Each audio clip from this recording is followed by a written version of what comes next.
Entertainment News. Manila The Mall Show 3, matagumpay at naging makulay na selebrasyon ng OPM na ginanap kagabi. Narito may mga chika dyan ng Star FM Manila.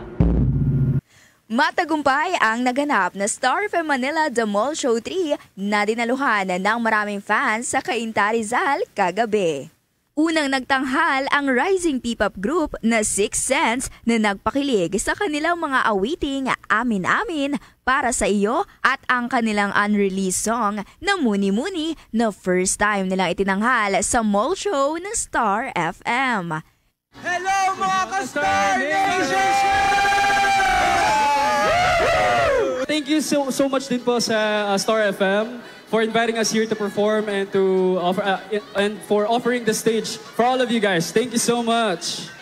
Nagpamalas din ng energetic performance ang P-pop girl group Glitzy na ikinatuwa naman ng fans. Gusto po naming magpasalamat sa lahat ng taong sumusuporta, of course, Glimmers, sa patuloy na pagsuporta sa amin.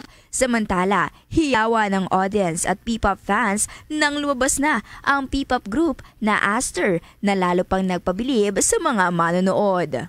Maraming salamat po sa oras and effort na binigay niyo po sa amin. Alam po namin galing pa po kayo sa iba't ibang lugar. Ang biggest performance of the night ay ang inaabangang pagtatanghal ng bandang Nobita, isa sa mga pinaka-in-demand na OPM bands ngayon. Inawit nila ang kanilang mga sikat na kanta tulad ng Unang Sayaw at Ikaw Lang, at sa dulo ay kanilang ginulat ang crowd sa kanilang surprise cover ng Eraserheads hit na Magazine. Gusto lang namin magpasalamat sa ating mga ka-Star Nation, thank you po, and sa ating mga ka-Bombo, thank you for having Nobita. Sana dito yung last, no?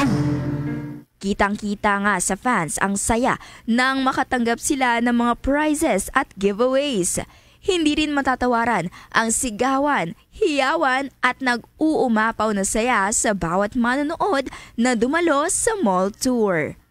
Ang Star FM Manila The Mall Show 3 ay handog pasasalamat ng music station ng Bombo Radio Philippines para sa lahat ng mga tagapakinig dito at sa lahat ng mga kabombo at ka-Star Nation na patuloy na sumusuporta sa himpilan mula noon hanggang ngayon.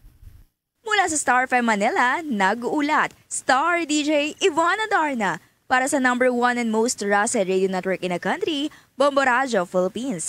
Basta Radyo, Bombo!